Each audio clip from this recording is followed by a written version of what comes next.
Hello दोस्तों, स्वागत है आपका हमारे चैनल में। और आज मैं लेके आया हूँ एक नया वीडियो जिसमें हम उत्तराखंड के इतिहास से पंवार राजवंश के ऊपर कुछ क्वेश्चंस देखेंगे। वन लाइनर है। तो आइए स्टार्ट करते हैं वीडियो को। तो हमारा पहला है कि पंवार वंश का संस्थापक किसे माना जाता है। तो इसका जो राइट आंसर है, इसका जो आंसर है वो है टनकपाल। फिर है कि पंवार शासकों की प्रारंभिक राजधानी कहाँ थी। तो इनकी जो प्रारंभिक राजधानी थी वो चांदपुर गढ़ी थी। अगला कि किस शासक ने 52 गढ़ों को जीतकर गढ़वाल का एकीकरण किया और अपनी राजधानी देवरगढ़ से श्रीनगर स्थानांतरित करी। तो इसका जो आंसर है वो है अजयपाल। फिर है कि सबसे शक्तिशाली राजा जो पंवार वंश का था वो कौन कहलाता था। वो अजयपाल ही कहलाता था। अगला है कि शाह की उपाधि धारण करने वाला प्रथम पंवार शासक कौन था। तो जो शाह की उपाधि धारण करने वाला था वो था बलभद्र शाह। मुगल राजकुमार सुलेमान शिकोह ने किस परमार शासक के दरबार में शरण ली थी। तो इसका जो आंसर है वो है पृथ्वी शाह। और उल्टा भी पूछा जा सकता है कि पृथ्वी शाह के दरबार में किसने शरण ली थी। तो सुलेमान शिकोह ने। फिर है कि किस पंवार शासक को उत्तराखंड का शिवाजी कहा जाता है। उत्तराखंड का शिवाजी कहा जाता है तो वो हो गया फतेहपति शाह को। फिर है कि प्रथम भूमि बंदोबस्त किसने किया था पंवार शासक ने। तो वो किया था सुदर्शन शाह ने। और कब किया था 1823 में।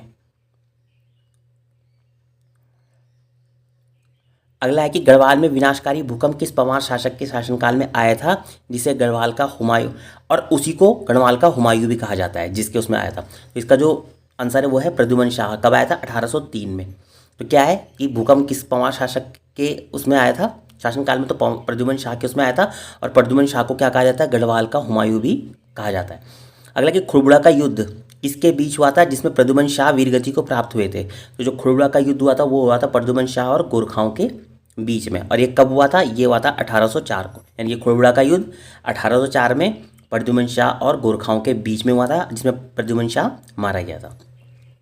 फिर है कि टिहरी रियासत की स्थापना किस पंवार शासक ने की। तो इसका जो आंसर है वो है सुदर्शन शाह ने ही की थी। कब करी थी 1815 में। सुदर्शन शाह 1815। सुदर्शन शाह ने अपनी राजधानी श्रीनगर से हटाकर कहाँ स्थापित की।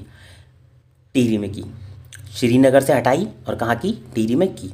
किस पंवार शासक को कविराज के नाम से भी जाना जाता है। कविराज के नाम से तो सुदर्शन शाह को ही जाना जाता है। कविराज के नाम से किसे जाना जाता है, सुदर्शन शाह को।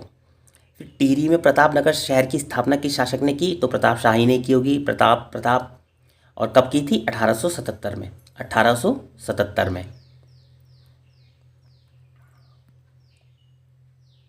नेक्स्ट है कि टिहरी में अंग्रेजी शिक्षा की शुरुआत का श्रेय किसे जाता है। तो वो भी प्रताप शाह को ही जाता है। अंग्रेजी शिक्षा की शुरुआत प्रताप शाह। कहाँ, टिहरी में। टिहरी में कृषि बैंक की स्थापना किस शासक ने की। तो कीर्ति शाह ने की। कृषि बैंक की स्थापना टिहरी में किसने की, कीर्ति शाह ने की। का से कीर्ति, का से कृषि, ऐसे भी याद कर सकते हैं। फिर पंवार वंश के अंतिम शासक कौन थे। अंतिम शासक थे इसके मानवेंद्र शाह। पंवार वंश के अंतिम शासक थे मानवेंद्र शाह। फिर है कि टिहरी राज्य का भारतीय संघ में विलय कब हुआ। तो टिहरी राज्य का जो भारतीय संघ में विलय हुआ वो 1 अगस्त 1949 को हुआ, 1949 को। फिर टिहरी रियासत के विरुद्ध सकलाना विद्रोह किसके शासनकाल में हुआ। कौन सा विद्रोह, सकलाना विद्रोह। ये हुआ था मानवेंद्र शाह के ही शासनकाल में हुआ था, मानवेंद्र शाह के शासनकाल में। फिर कि गढ़वाल पर गोरखाओं का शासन किस शासक की मृत्यु के बाद स्थापित हुआ। तो प्रद्युमन शाह के ही मृत्यु के बाद गढ़वाल पर गोरखाओं का शासन हुआ। अगला है कि किस पंवार शासक का शासनकाल गढ़वाल का स्वर्ण युग कहलाता है। तो फतेहपति शाह का। किसका स्वर्णयुग, गढ़वाल का स्वर्णयुग किसके शासनकाल को कहा जाता है, फतेहपति शाह के। और चंद वंश में किसके शासनकाल को स्वर्णयुग कहा जाता था, वो कहा जाता था जगत चंद को, आई थिंक, अगर मैं सही हूँ तो। अगला है कि देवलगढ़ में राजराजेश्वरी मंदिर की स्थापना किसने की थी। तो वो की थी अजयपाल ने। फिर कि किस पंवार शासक ने तिब्बत पर 3 बार आक्रमण किया था। वो था महिपति शाह। फिर ग्वालदम का युद्ध जिसमें चंद शासक रुद्रचंद विजयी हुआ था, किस पंवार शासक के विरुद्ध लड़ा गया था। तो बलभद्र शाह के विरुद्ध लड़ा गया था। तो जो ग्वालदम का युद्ध हुआ वो कब हुआ, 1581 में। ग्वालदम का युद्ध 1581। और रुद्रचंद्र और बलभद्र शाह। ग्वालदम का युद्ध 1581 रुद्रचंद के बीच और बलभद्र शाह के बीच में। पंवार वंश में धूली पाथा क्या थी, किसने शुरू कर दी। धूली पाथा तो ये किसने की थी? ये भू मापने की एक इकाई थी और ये शुरू किसने की थी? अजयपाल ने। फिर है कि स्वयं की ताम्र मुद्रा चलाने वाला प्रथम शासक कौन था? लखनदेव। स्वयं की ताम्र मुद्रा, अपनी ताम्र मुद्रा चलाने वाला कौन था? सबसे पहला शासक लखनदेव। और अजयपाल का समकालीन कौन सा चंद शासक था? अजयपाल का समकालीन जो था वो था कीर्तिचंद। उसके बाद है कि सरोला नामक ब्राह्मण प्रथा किसने शुरू की थी? तो वो अजयपाल ने की थी। फिर गढ़वाल का बिस्मार्क, गढ़वाल का नेपोलियन और गढ़वाल का अशोक और गढ़वाल का दुर्योधन, ये सब किसको कहा जाता है? अजयपाल को कहा जाता है। दोबारा से देखते हैं, Bismarck, Napoleon, Ashok, Duryodhan. Bismarck, Napoleon, Ashok, Duryodhan. Bismarck, Napoleon, Ashok, Duryodhan, ये चार नाम किसके कहे गए? अजयपाल के। फिर अकबर का समकालीन कौन था? कवि देवराज ने किसे भीमसेन समोबाली भी कहा था? तो वो कहा था बलभद्र शाह को। तो क्या है इसमें इस स्टेटमेंट में कि अकबर के समकालीन कौन था? वो बलभद्र शाह था। और देवराज कवि ने इसे क्या कहा था? भीमसेन समोबली कहा था, यानी कि भीम के समान कहा था। तो देवराज ने भीम के समान किसको कहा था? बलभद्र शाह को कहा था। और ये अकबर के समकालीन भी था। फिर है बदानगढ़ का युद्ध और ग्वालदम का युद्ध, ये किसके बीच में है? बलभद्र शाह और रुद्रचंद के बीच। तो बलभद्र शाह और रुद्रचंद के बीच कौन कौन से युद्ध हुए? बदानगढ़ का और ग्वालदम का युद्ध। फिर महाराजाधिराज की उपाधि किसे मिली है? मानशाह को। महाराजाधिराज की उपाधि मानशाह। और मानशाह के राजकवि कौन थे जिन्होंने मनोदय काव्य की रचना की थी? भरत कवि थे।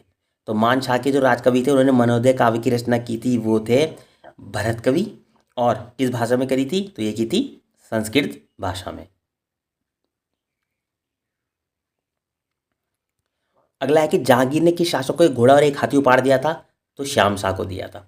जहांगीर ने किस शासक को एक घोड़ा और हाथी उपहार दिया था? श्याम शाह को। गर्भभंजन किसे कहते हैं? महिपत शाह को। एक क्वेश्चन और है कि गर्भभंजक किसे कहते हैं? वो कहते हैं माधो सिंह भंडारी को। कंफ्यूज मत होना आप लोग, गर्भभंजन हो गया महिपत शाह और गर्भभंजक हो गया माधो सिंह भंडारी। महिपत शाह किस मुगल शासक का समकालीन था? तो वो शाहजहां का था। माधो सिंह भंडारी, लोधी रिखोला और वनवाड़ी दास किसके सेनापति थे? तो वो महिपत शाह के थे। नक्कटी रानी, दुर्गावती और ताराबाई, ये किसे कहा गया है? रानी कर्णावती को। आप लोगों ने सबसे ज़्यादा नक्कटी रानी ही सुना होगा। दो नाम और है, दुर्गावती और ताराबाई। अगला कि पृथ्वीपति शाह की संरक्षिका कौन थी? रानी कर्णावती। फतेहपति शाह की संरक्षिका कौन थी? राजमाता कटोची देवी। पृथ्वीपति शाह की थी कर्णावती और फतेहपति शाह की थी राजमाता कटोची। सिख गुरुद्वारे के लिए 4 गांव दान किस शासक ने दिए थे? तो प्रदीप शाह ने दिए थे।